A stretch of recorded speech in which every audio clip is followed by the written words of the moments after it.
teníamos la mochila cargada como con 10 libros. Entonces nos sacaba de la clase el maestro en aquel tiempo. Entonces venía la Biblia, venía el domingo a la iglesia y no traer el libro.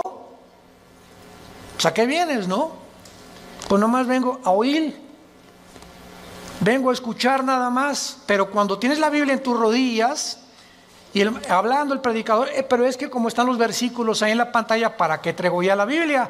Porque si no la aprendes a manejar, a ver el libro de Amós, me voy al índice, Amós página 1195, la busco rápidamente y me doy cuenta que comienzo a manejar mi Biblia y comienzo a descubrir dónde se encuentran en el Antiguo los Salmos, que está a la mitad de la Biblia, los Proverbios, el Apocalipsis, y no andas buscando Génesis en los Evangelios. Entonces, esta es la razón por la cual el cristianismo se encuentra como se encuentra. Ahora, fíjense ustedes, la segunda prueba, si mañana yo le pregunto a cualquiera de ustedes que no trajo la Biblia hoy, ¿me puedes llenar una hoja tamaño carta en un resumen de lo que oíste ayer en la conferencia? No llenan ni la mitad de la hoja. Porque es más difícil recordar que estar escribiendo o tomando notas o estar en contacto con la Biblia o con el libro de geografía o de historia o con la materia que tengas que escuchar. Cristianos, familia de Dios, pónganse las pilas. Ya estuvo suave solamente de venir a calentar una silla el domingo sin tener en cuenta las grandes responsabilidades que tenemos como hijos e hijas de Dios. En la Biblia encontramos dos patrones que nos muestran claramente que Dios tiene en su plan cósmico de los tiempos cronología, porque dice: yo soy el primero, yo soy el postrero, desde el principio hasta el fin. Entonces, el Dios de los cielos, creador del universo, el maestro de maestros, el sabio de los sabios, cuyos pensamientos no son otros pensamientos, tiene un plan. Y tiene un plan secreto. Por ejemplo, para darles rápidamente esto como un ejemplo, para no ser redundante, Satanás no sabía el plan de Jesucristo. Dice en 1 Corintios capítulo 2, si los príncipes de este mundo, o sea, está hablando de los principados satánicos, hubieran sabido que Judas no iba realmente a funcionar y que matando a Cristo se les iba a devolver el tiro por la culata, nunca Satanás se hubiera metido a Judas, ni hubieran crucificado a Cristo, ni el diablo hubiera asusado a los líderes religiosos para que lo crucificaran. ¿Por qué? Porque aunque sabían que venía el hijo de David y que algún día vendría un Mesías, no se mencionaba que era el Hijo de Dios. No se mencionaba que era Dios en la carne, aunque de alguna forma Isaías capítulo 7, capítulo 9, nacerá de una virgen, etcétera, etcétera, pero todo estaba muy velado. Entonces, el diablo y los demonios, lo único que sabían era realmente que él era un enviado de Dios, claro, Jesucristo, pero no entendían claramente que en su muerte se encontraba el secreto de su derrota y menos en su resurrección. Y cuando Cristo resucita a los 3 días, qué susto se llevó Lucifer al darse cuenta que ahí fue exhibido, dice Colosenses 2, 14 en adelante, públicamente, como que Cristo venía a vencer y a decirnos que mayor es el que está entre nosotros que el que está en el mundo. Entonces, así la Biblia está llena de secretos y de piedras preciosas escondidas que Dios le quiere revelar a los cristianos, pero no a todos los cristianos. Oiga, ¿de qué está usted hablando? Que no todos somos iguales en cuanto a que somos hijos de Dios. Pero así como en los apóstoles encontramos en el cuadro de la última cena a uno nada más de los 12 apóstoles recargado en el pecho de Jesús, ¿quién era? el apóstol Juan. ¿Por qué solo a Juan se le retrata en el pecho de Jesús? Porque era el apóstol del amor, el apóstol que él escogió en lugar de los otros 11, estar más cerca de Jesús. Y ese lugar en el pecho de Jesús está vacante. Entonces hay cristianos que están más cerca de Jesús que otros. Son cristianos, pero como Pedro algún tiempo de su vida lo siguen de lejos. Nunca traen la Biblia. Llegan a un hospital a hablarle a una persona, a tu mamá, a tu madrina que se está muriendo, que tiene cáncer, y llega el doctor, ¿alguien puede leer un salmo en un velorio, en un entierro? Y los cristianos, piu, piu, piu.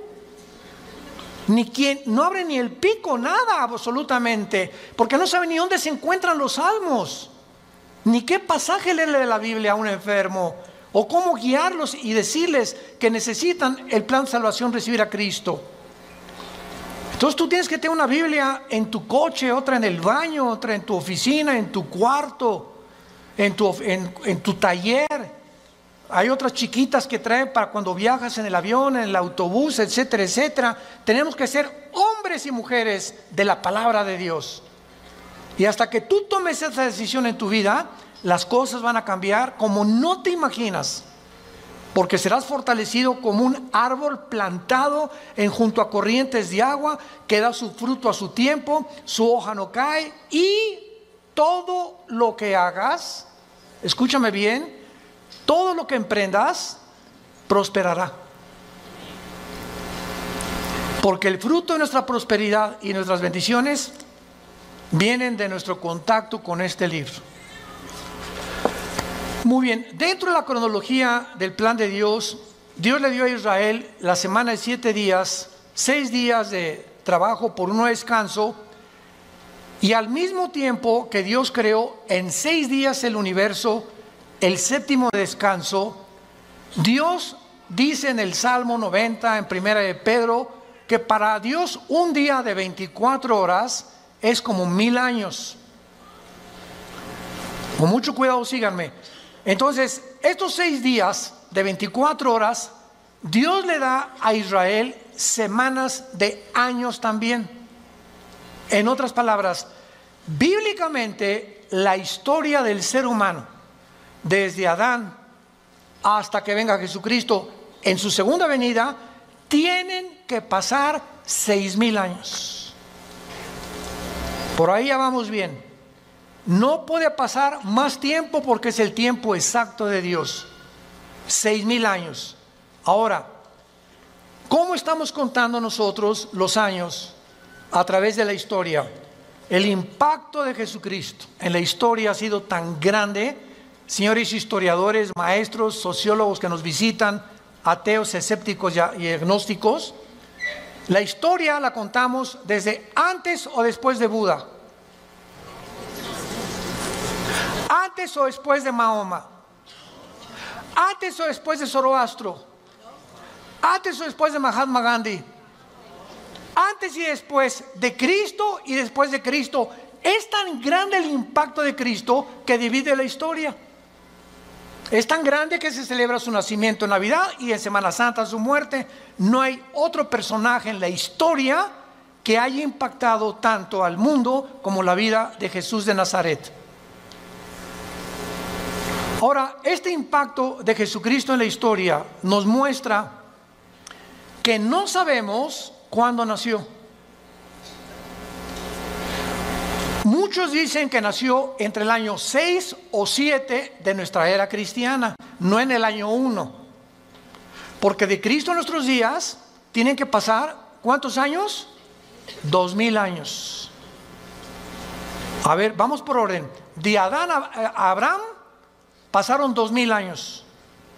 De Abraham a la cruz, 2000 años. ¿Cuántos van? 4000. Y de Cristo a nuestros días, 2000 años más, para que se cumplan los 6000 años de historia y entramos al milenio, que es el séptimo día de descanso o las vacaciones del cristiano. Por eso son 1000 años el milenio. Entonces, si han pasado estos 2000 años de Cristo a nuestros días, ¿por qué no ha venido? Lógico, ¿verdad? Bueno, vamos a ver algunas razones, y es maravilloso esto. Los judíos, en la Biblia, el año es de 360 días. ¿Lo sabías, verdad? El año de los judíos, o el año bíblico, es lunar, no solar. Los judíos contaban a través de la aparición y la desaparición de la luna como los días, no como nosotros. Y cuando un papa llamado Gregorio, en el siglo II, siglo III después de Cristo, el papa Gregorio cambió el calendario lunar por el calendario solar que nosotros tenemos, de 365 minutos y segundos. O sea, se le agregaron al calendario 5 días por año, más los años bisiestos. Entonces, aquí hubo un desajuste, porque cuando llegaron los romanos en el año 70 después de Cristo, de que él murió, y finalmente en el año 135 después de Cristo, cuando ya arrasaron con Jerusalén, todos los libros de la Torá y los libros del judaísmo, donde tenían ellos la cronología y la contabilidad de los años desde Adán a nuestros días, de acuerdo a las genealogías de la Torá, desaparecieron. Y después los judíos volvieron otra vez a sacar 2 libros más, aparte de la Torá, que se llama el Talmud y el Mishnah. Estos 2 libros no son inspirados por Dios. Inspirado por Dios es la Torá, que involucra los 5 libros de la Biblia. Por eso es Torá. Los primeros 5 libros de la Biblia son el Pentateuco, como se llama, o la Torá, porque son los libros que Dios le dio a los judíos con las leyes de Israel. Pero el Mishnah y el Talmud son interpretaciones de la Torá. Entonces no fueron inspirados por Dios. Y en el Talmud y el Mishnah hay 600 más mandamientos que los judíos tienen que cumplir. Como por ejemplo en el Shabbat. La última vez que mi esposa y yo estuvimos en Jerusalén, ahora los invitamos, vamos a regresar en junio de este año a Jerusalén. Ya van más de 150 inscritos, increíble. Y a ver si nos alcanzan los cohetes de Irán. No. Lo que más me han, los correos que más hemos recibido, ahora que comenzó el conflicto entre Irán y Estados Unidos, que es un conflicto que se inició en 1979, cuando el Ayatollah Khomeini convierte Irán en la República Islámica de Irán. Antes de 1979, Reza, el Shah de Irán, era amigo de Estados Unidos y no había los problemas que hay ahorita.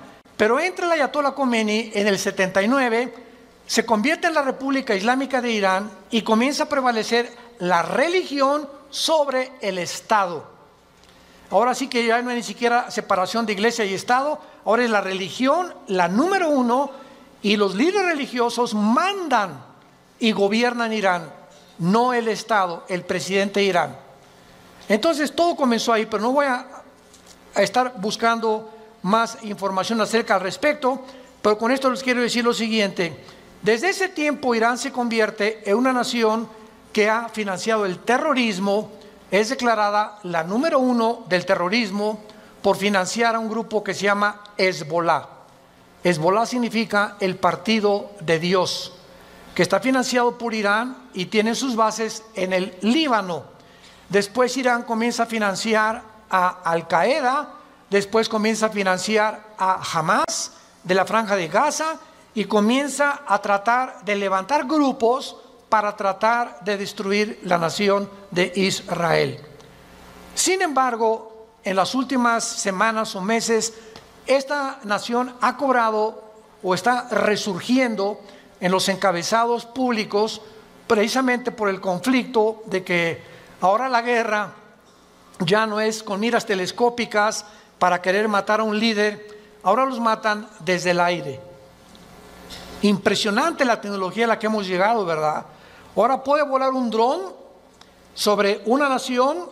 Escuchen esto, ese dron puede ver una caravana de 10 carros y ese dron sabe y tiene la foto, síganme con cuidado, de la persona a la que están buscando asesinar o eliminar, y el dron pasa y monitorea las 10 carros y sabe en qué carro va esa persona por la foto que trae la computadora. Y en ese momento el dron sabe y ¡rum!, en segundos cae y eliminan ese vehículo, el tren o donde vaya esa persona. Así fue como ha eliminado Rusia, Estados Unidos, Israel a muchos jefes militares o terroristas sin que tengan ya que estarlos esperando con una mira telescópica. Ese es el avance impresionante en que los militares están tomando el mundo, y ahora toda la guerra es desde el aire, y desde el aire, por eso dice la Biblia, y vi caer meteoros del cielo, decía Juan, que tal vez, ¿verdad?, son los drones que van a caer y que van a terminar con casi 2/3 partes de la humanidad antes de que Cristo regrese para establecer con nosotros el milenio. Pero el punto es el siguiente: cuando nosotros nos concentramos en la Biblia, nos damos cuenta que estos 6,000 años están a punto de cumplirse, y que si hacemos la contabilidad, estamos en el 2020, ¿verdad? Muy bien. Si Cristo nació en el año 33, que es desde que se cuenta su muerte, y no en el año 1, entonces nos encontramos en el 2033. Síganme con cuidado. Suponiendo que nació en ese día, ok, estamos en el 2020. Si los 6,000 años se cumplen dentro de 13 años, quítale 7 años de la tribulación. ¿Cuántos son? Sí estudiaste aritmética, ¿verdad? 33 menos 7, 2006. Y 2006, estamos en 2020. ¿Por qué le quitamos 7 años? Porque estos 7 años de la tribulación nosotros no vamos a estar. Esto está haciendo un cálculo somero sin llegar a un dogmatismo. El hermano Altuve dijo que venía el 2026. Por el amor de Dios, han sacado tantas tonterías como no se imaginan. No estamos dando fechas ni mucho menos, porque el día y la hora nadie la sabe. Pero Jesús dijo que los tiempos los deberíamos de conocer, como lo vamos a ver. Vayamos a Mateo capítulo 24 en el Nuevo Testamento, y vamos a partir de aquí para continuar con este estudio precioso de conociendo el tiempo en que nos encontramos. Si siguiéramos esta lógica del 2033 y en el 2006 antes viniera el arrebatamiento de la iglesia, estamos diciendo pues que nos quedarían 5 o 6 años, ¿verdad? Porque podía venir Cristo hoy en la noche o mañana, o el 2021, el 22 o el 23, etcétera, etcétera. Pero esto desde la perspectiva somera de un análisis especulativo, lo aclaro, para que nos encontremos y podamos deducir que aunque no falten 5 o 6 años o 13 años, solo Dios lo sabe, repito, porque el calendario judío, ¿saben qué atraso tiene? Si tú le preguntas a un judío, la comparación del calendario judío con el calendario de nosotros es de 250 años. Ellos se encuentran en el año 250 antes que nosotros. Es más, aquí tengo ya la fecha, ¿verdad? En el 2019, ¿verdad? El año judío era de 5,800 aproximadamente. Entonces ahora ellos están más arriba o más abajo por los cálculos del Mishnah y de los libros que se perdieron, y el análisis y las genealogías no pudieron calcular exactamente. Y nosotros bíblicamente, hubo un obispo en Inglaterra llamado Busher, arzobispo Busher, que fue el que dijo que desde Adán hasta Cristo son 4,000 años. ¿Basado en qué? Basado en las genealogías que se encuentran en el capítulo 10 del Génesis Ahí está la genealogía de las naciones. Adán tuvo esto y esto y esto, y Isaac tuvo esto y esto y esto, y etcétera, etcétera. Y vienen todas las genealogías de donde descendemos todos. Y basado en esas genealogías, que hay un margen de error de algunos años, se calculó que de Adán a Cristo hay 4,000 años, y de Cristo a nuestros días llevamos 2,000 años. Pero no puede haber más de 25 o 30 años de margen de error. Entonces nos encontramos demasiado cerca, más cerca de lo que nos imaginamos. Ahora bien, otra cosa importante, antes de leer Mateo 24. El rapto de la iglesia, es increíble que haya personas que ya ni en el rapto crean. Yo he escuchado conferencias de personas que no creen ya ni en el rapto. Estamos en la apostasía. Están negando cosas superbíblicas. Si el rapto de la iglesia comienza con la firma del anticristo, autorizando la reconstrucción del templo judío, en el momento que el anticristo confirme Daniel 9, 24 al 27, especialmente el 27, y firme, los judíos tienen derecho a habitar en paz sin que nadie los moleste por 7 años y pueden reconstruir su templo, ahí, ese día, ese minuto, esa hora, comienza los últimos 7 años que se conocen como el tiempo de angustia de Jacob, el día de la ira de Dios o de Jehová, y el Nuevo Testamento, segunda de Tesalonicenses capítulo 2, 3 y 4, el día del Señor. El día del Señor no es el día del rapto, el día de Cristo es el día del rapto, el día del Señor es el tiempo de la tribulación, para que sepamos distinguirlo proféticamente a ustedes que les interesa el estudio de las profecías. Entonces, desde ese momento, muchos creen que al firmar el anticristo, el pacto, los cristianos desaparecemos y somos arrebatados. No es así. El rapto puede ser 1 año antes de que el anticristo confirme el pacto. ¿Me van siguiendo con mucho cuidado?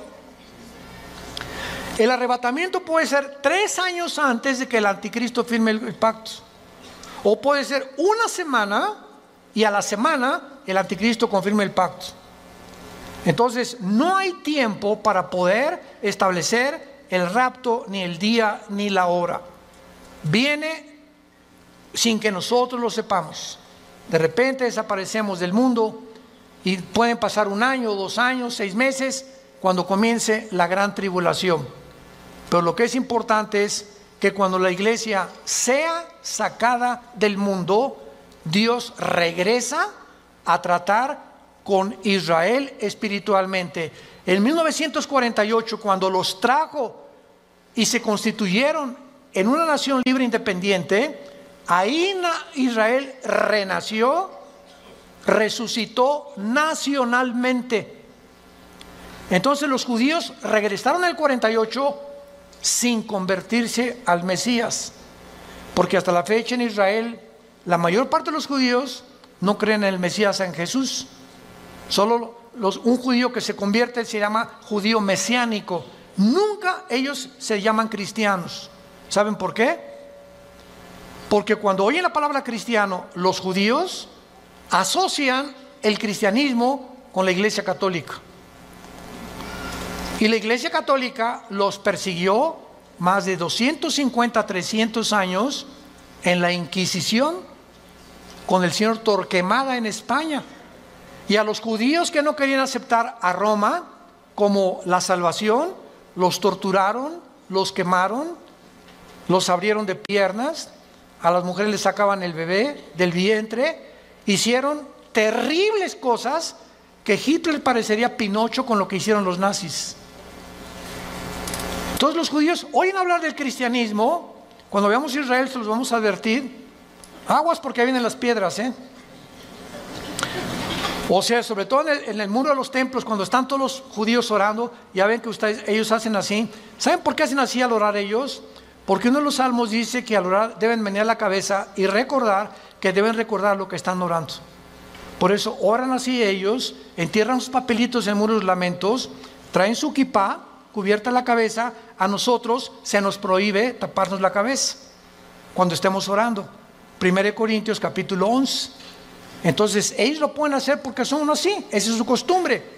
Pero ellos, ¿verdad?, no creen en el Mesías y ellos asocian, si les dice soy cristiano, ellos no saben que el cristianismo no es el catolicismo. El catolicismo es la perversión del cristianismo. El catolicismo nació 250 años después de Cristo.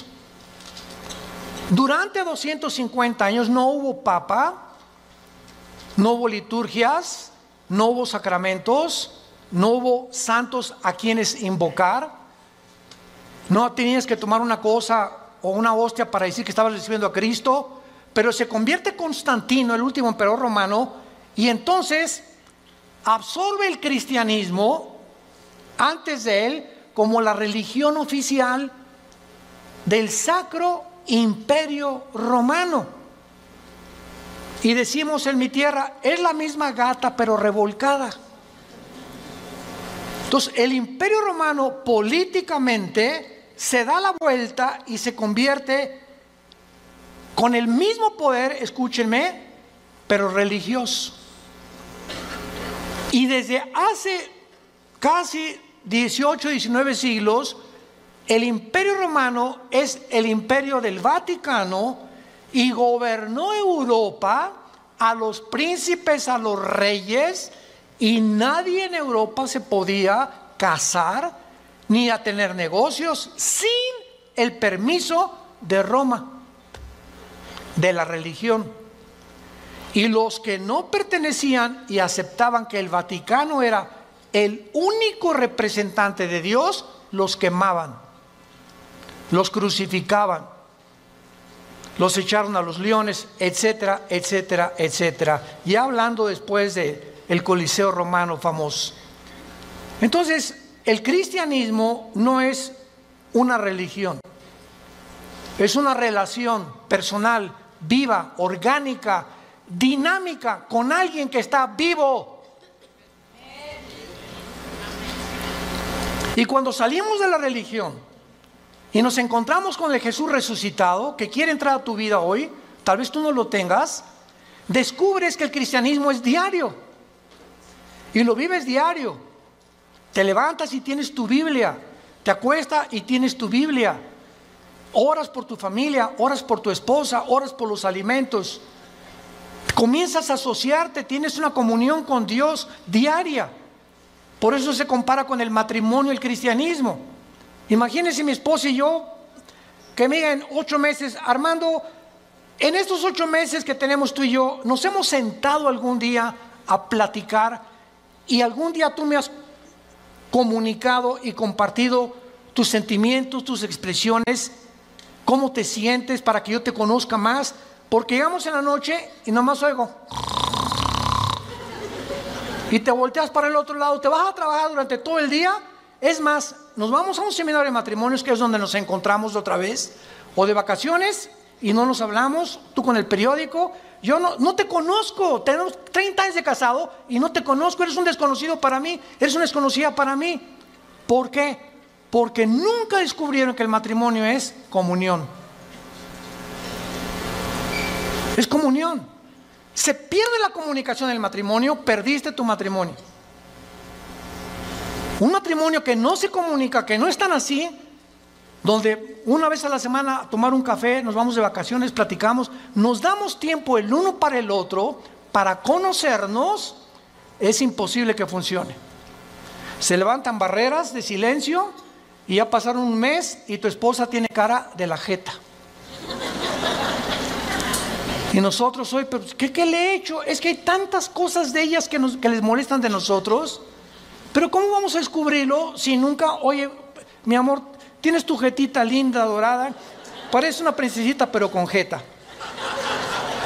Dime qué te pasa, ¿verdad? Y a las mujeres les encanta.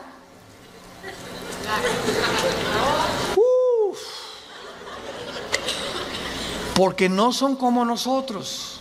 Pueden hablar 5 horas, 6 horas con sus amigas, con lo que sea, y se despiden y en el teléfono siguen hablando y desde el carro siguen platicando, etcétera, etcétera. Y cuando llegamos nosotros que no nos gusta eso, y tenemos que entender que a ellos les gusta eso, perdón, ya parece que estamos en un seminario de matrimonios. Ya me estoy saliendo del tema, les pido perdón. Bueno, se van a enojar y así es el cristianismo. Ok, entonces el cristianismo no es una religión, es una relación con Cristo diaria. No es el domingo, imagínate, cada domingo a tu esposa de 5 a 6 te comunicas con ella. Así es la religión.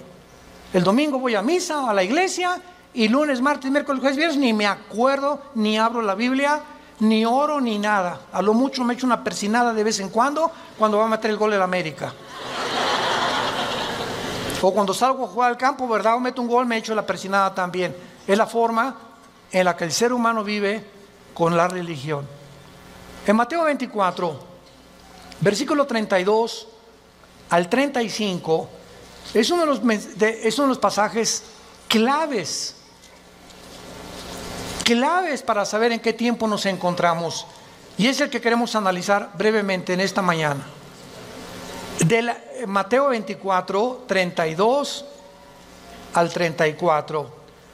Jesús dice, de la higuera aprendan la parábola. Número 1, para entender esta parábola de Jesucristo, tenemos que entender qué es la higuera, qué es la vid y además qué es el olivo, que son los 3 árboles que se usan, el olivo, la higuera y la vid, para diferentes fases de la vida de Israel. Entonces, por ejemplo, la higuera, ¿verdad? Es, como lo vamos a ver, representa a el Israel. El olivo representa las condiciones de Israel y la vid representa al sistema religioso de Israel. Entonces, cuando Cristo está hablando de la higuera, inmediatamente lo podemos asociar, porque la Biblia no es de interpretación privada, con Israel, porque Israel es la higuera y hay cantidad de pasajes en el Antiguo Testamento donde se representa a Israel como la higuera. Muy bien, de Israel aprendan la parábola. Ahora ya vamos con un poco más de luz. Cuando ya su rama está tierna y brotan las hojas, noten que no dice el fruto. ¿De acuerdo? Cuando ustedes vean que ya está tierna y las hojas comienzan a salir, que siempre salen antes que el fruto de las hojas de todos los árboles, sepan que el verano está cerca. En otras palabras, cuando ustedes vean que Israel renace, ¿cuándo fue esto? El 14 de mayo de 1948, después de casi 2000 años que Israel fue dispersado, exiliado por todas las naciones del mundo.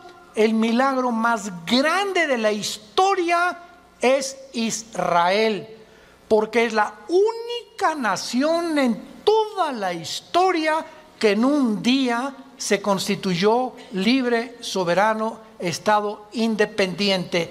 Nunca en la historia nadie había podido levantarse o formarse como una nación, porque las naciones necesitan una constitución, necesitan o una república, o qué ideología vamos a tener, o para muchos años para que se forme una república como México, Revolución Mexicana, y Pancho Villa se pelea con Zapata, en el norte, Zapata en el sur, se junta, matan a Álvaro Obregón, viene la revolución, todos los Porfirio Díaz y todo lo que pasó, y poco a poco se va formando una república, y viene la constitución, etcétera, etcétera.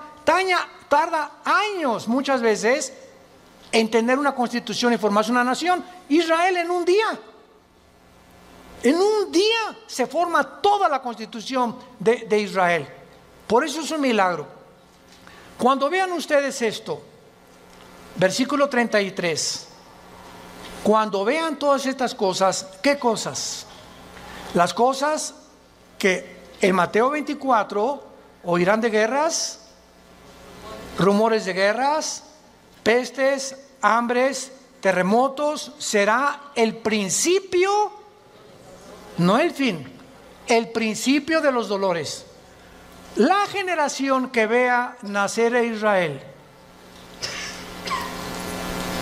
¿quiénes somos? Nosotros. Los que han nacido entre 1946 a nuestra fecha se llaman los baby boomers. Ahorita creo que le llaman los millennials, ¿verdad? ¿O cómo les llaman, Caleva? Los de millennials. Ya tantos nombres, ya yo creo que le llaman los cibernéticos. Bueno, del 46 a nuestros días, una persona que nació en 46 tiene ahorita 70, 73, 75 años, más o menos. Dios dice que los que vean estas cosas pasando, conozcan que está a la puerta. De cierto les digo, no pasará la generación de los baby boomers. Versión de Alducin. Traduciéndolo al léxico del siglo XXI. No pasará la generación del 48 hasta nuestros días, hasta que todo esto acontezca. Más claro Jesús no podía ser. Ahora muy bien, ¿cuánto es una generación? El Salmo 90 y 1 de Pedro capítulo 3 dicen que una generación es aproximadamente entre 80 y 90 años de edad. Dice los más fuertes 85, 90. Porque sabemos que antes del diluvio pasaban hasta los 500. Noé a los 500 años fue papá. ¿Se imaginan? Matusalem a los 969 años es el personaje más grande que ha vivido, más que tu abuelito y el mío. Matusalem, 969 años. Viene el diluvio, cambió todo. ¿Y saben por qué se redujo la edad? Porque si Dios nos hubiera dejado vivir más tiempo, ya nos hubiéramos matado como las ratas. ¿De qué estoy hablando?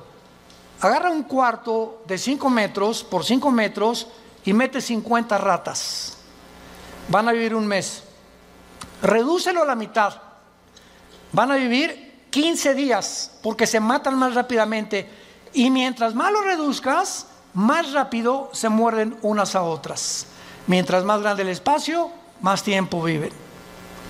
Entonces, así nosotros, Dios tiene que reducir más y más nuestra vida, porque mientras más querramos vivir, si así con 80 años de edad estamos al punto de una tercera guerra mundial, ahora imagínense que Dios nos hubiera concedido que viviéramos más tiempo. Entonces, por la misericordia de Dios, se redujo la vida en los más robustos, 85, 90 años. En el caso de mi familia, mis abuelos maternos de 97, 95 años murieron. En el caso de mi paterno, mi abuelo murió de 90, mi abuela de 95. Muy bien, veamos ahora estas cosas. Las hojas representan el nacimiento o el renacimiento nacional de Israel, porque regresaron en el 48 sin convertirse. ¿Cuándo Israel se va a convertir al Mesías? Romanos 11, 25 y 26. Apocalipsis capítulo 7, cuando Él selle a 144,000 judíos, y ellos en el tiempo de la tribulación, nosotros ya no estamos aquí. El más grande avivamiento de Israel se convertirá cuando Jesucristo venga al final. Y cuando Él venga al final, todo Israel será salvado. Desde luego los que creyeron en Jesús como el Mesías. Entonces es importante esto, ¿verdad? Porque las hojas representan el renacimiento de Israel de 2000 años y el nacimiento de la generación de la higuera. Cuando Israel se convierta, entonces el Israel será el fruto de la conversión, porque por el fruto lo conoceremos a un árbol. Si es un árbol de naranjas, da naranjas; si es un árbol de manzana, da manzanas. Ahorita Israel no ha dado fruto. ¿Cuál es el fruto? Amor, gozo, paz, benevolencia, que produce ¿quién? El Espíritu Santo. Y ellos no tienen a Ruach el Kadosh, al Espíritu de Dios que tiene la iglesia que Dios nos ha dado. Muy bien, ahora es importante que veamos en el capítulo 21 de Lucas algo sensacional, algo asombroso acerca de esto. Porque aquí hay una señal que es la siguiente. Si Israel no hubiera regresado en el 48, no sabríamos qué tan cerca estábamos del rapto. Tenía Israel que regresar en el 48 a la Biblia, porque desde el 48 que regresó Israel a la Biblia, se puede cumplir el rapto. Entonces, el hecho que hayamos nosotros sido la generación que esté contemplando este milagro de Israel en el 48, nos habla que el tiempo está ya contado. Si Israel no hubiera regresado, el anticristo que me va a perseguir. ¿Me están siguiendo? Si Israel no hubiera regresado, ¿quiénes iban a reconstruir el templo? Si Israel no hubiera regresado, ¿a quiénes 144,000 hubiera Dios en el capítulo 7 de Apocalipsis ungido con el Espíritu Santo? Entonces Israel tenía que regresar para que las profecías de los últimos tiempos se cumplieran. Y tú y yo somos los testigos. Antes del 48, nadie sabía ni se imaginaba que Israel iba a regresar. Fue un milagro de la historia. Y el rapto lo mismo. No sabemos ni cómo, ni cuándo, ni a qué hora, pero va a ser algo que ya se puede cumplir porque Israel está en su tierra. Ahora, en Lucas 21 hay un antecedente maravilloso, y dice en el versículo 29 el Señor Jesucristo: también les dijo una parábola, y está contando Lucas las mismas palabras de Jesús, pero observemos con lupa que Lucas le agrega otras palabras que no tiene Mateo, y nos vamos a sorprender de esto. Miren la higuera. ¿Ya ves que te dije que trajeras la Biblia? Aquí ya me doy cuenta quién la trae. Y todos los árboles. Eso no está en Mateo. En Mateo solamente es la higuera. Pero aquí se le agrega que no solamente miremos a la higuera, sino todos los árboles. ¿Quiénes son todos los árboles? En la Biblia, por ejemplo, en el libro de los jueces, en el libro de los Antiguos Testamentos, los árboles representan dos cosas: naciones y personas. Como en, por ejemplo, Ezequiel 31, el cedro representa al anticristo, y los árboles, las naciones que van a estar alrededor del anticristo. Entonces, Cristo está diciendo: vean el renacimiento de Israel y vean las naciones que a su alrededor de él, en el Medio Oriente, van también en el mismo tiempo y en las mismas épocas a resucitar y a resurgir. Escuchen esto: la Primera Guerra Mundial preparó la tierra para Israel. La Segunda Guerra Mundial preparó a los judíos para la tierra de Israel. Pero para que Israel regresara a la tierra y para que las profecías se cumplieran, antes de 1925-1930 no existía el Medio Oriente. Jesús, María y José y el burrito que los acompaña. Las naciones que se encuentran ahorita en el Medio Oriente no existían antes de 1930. Escuchen ustedes lo siguiente: estos árboles son las naciones que surgieron en el mismo periodo. El Líbano, 1920. Siria, 1920. Turquía, el Imperio Otomano turco sale y Turquía se convierte en una nación. Arabia Saudita, 1932. Irak, 1932, Jordania 1946, Israel 1948, Egipto 1952. Todas estas naciones necesitaban primero que Israel surgiera, porque Israel iba a ser el centro de las profecías para que se cumpliera la venida de Jesús.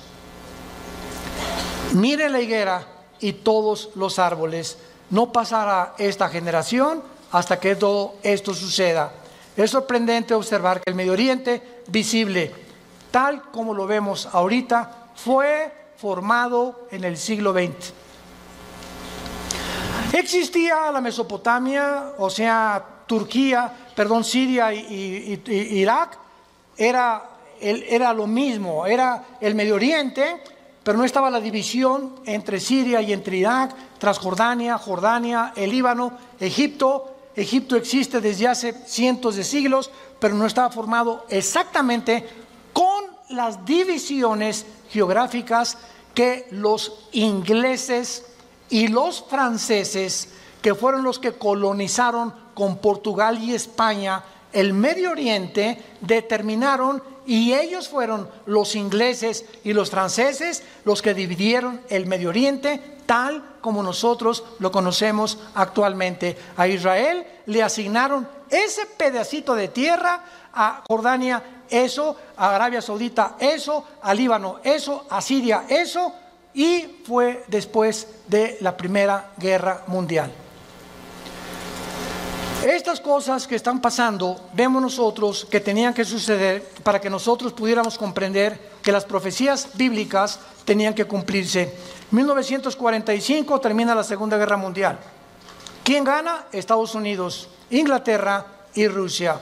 1957 se firma el Tratado de Roma, donde Jacques Delors, francés, Europa, unámonos, porque la unión hace la fuerza, y Europa tiene que tener una moneda, tiene que tener una constitución, tenemos que unirnos todos. 1967, la Guerra de los 6 días. 1989, cae el comunismo, y en ese momento comienza la democracia a elevarse en el mundo. 1992, el Tratado de Maastricht forma la Unión Europea. En el 2016, Inglaterra dice a la Unión Europea, ahí nos vemos el Brexit. Los ingleses no quieren someterse al euro, quieren mantener su independencia con la libra inglesa, esterlina, y ellos quieren tener su propio gobierno, no quieren pagarle los impuestos a la Unión Europea. Y estos acontecimientos tenían que suceder después de Israel, del 48. Las Naciones Unidas, la Unión Europea, el Mercado Común Europeo, el Fondo Monetario Internacional, la OTAN, la OPEP, todo tenía que formarse después de Israel. ¿Para qué? Para preparar el camino a las profecías que tenemos aquí de los últimos tiempos, y todos estos eventos han sucedido ante nuestros ojos para que sepamos que los cascos del Apocalipsis se escuchan en el cielo. ¿Qué es el 2021? Violencia, incendios en Australia, más de 1.000 millones de especies, ¿me escuchaste bien?, de animales han muerto en Australia. 1 millón de especies casi en las Américas de animales. Y estamos involucrando también a delfines, ballenas, tiburones y peces. Incendios en California, incendios en otras partes del mundo, inundaciones, tsunamis, cambios de clima, ya no hay primavera, ya no hay verano, huracanes devastadores, cada día con más fuerza, grado 3, grado 4, etcétera, etcétera. Nos encontramos en un mundo convulsivo políticamente. ¿Qué será? ¿Será melón? ¿Será sandía? ¿Comunismo o socialismo? ¿O autocracia? ¿O monarquías otra vez? ¿O una oligarquía? ¿O qué sistema? No, vamos a mezclar mejor ya. Comunismo con capitalismo como China. O socialismo pero también con capitalismo. Y es una ensalada del chef en las ideologías gubernamentales y filosóficas, porque el mundo ha llegado a su fin. Ningún sistema ha funcionado, el comunismo cayó, fue un fracaso, se vuelve a desenterrar al mismo muertito, porque la historia nos enseña que el hombre no aprende de la historia. Y cometemos los mismos errores, porque usted es la generación de los milenistas o milenios, o ¿cómo les llaman? Cibernéticos les llamo yo, ¿verdad? No han experimentado lo que nuestros padres en la Segunda Guerra Mundial, lo que se sufrió, y ahorita el pasado ya no existe para ustedes. Ahorita solamente la computación y esto dinero, y qué carrera es la que más dinero produce, y por acá y por allá, y somos movidos por una ambición, una especulación, una comercialización de todo en todas las cosas, porque el mundo se dirige al comercio. ¿Sabían ustedes eso? El anticristo va a establecer un sistema de comercio en Medio Oriente que va a ser el Plaza Galerías más grande del mundo, en Irak, donde nació tu madrina. Y cuando nosotros veamos estas cosas, nos damos cuenta que el mundo se encuentra en un precipicio, que nos queda muy poco tiempo. Y yo te pregunto, ¿tú eres cristiano? Si me contestas que sí, te hago la segunda pregunta. Desde que tú te convertiste, ¿has guiado a alguna persona a recibir a Cristo en su vida? ¿O eres de las personas que estás en el hospital con tu madrina muriéndose? Pastor, ¿puede venir a hablarle a mi esposa de Cristo? ¿O a mi madrina? Entonces, ¿qué tú no le puedes dar un versículo de la Biblia o compartir el plan de salvación? ¿No sabes cómo guiar a tu madrina en agonía a que reciba a Jesucristo en su cama? Tienes que recurrir al pastor. Se murió. ¿Puede venir al funeral para predicarles de Cristo? ¿No lo puedes hacer tú? Claro que vamos, porque es nuestra responsabilidad de los pastores. Pero ojalá que se levantaran más familias ya con un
raindrops